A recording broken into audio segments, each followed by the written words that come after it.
हाँ और देखे खेतों में पार हो गया, कितना पानी पार हो गया देख।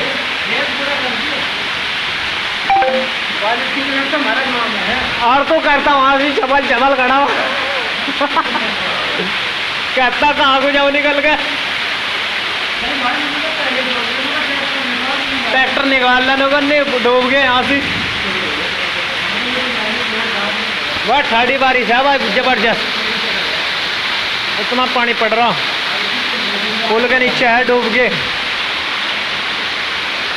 वो जा ले अंजन में पानी, सलंसर में पड़ रहा, सलंसर में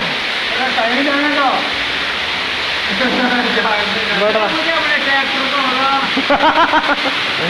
ट्रैक्टर तो बहुत ऊपर है।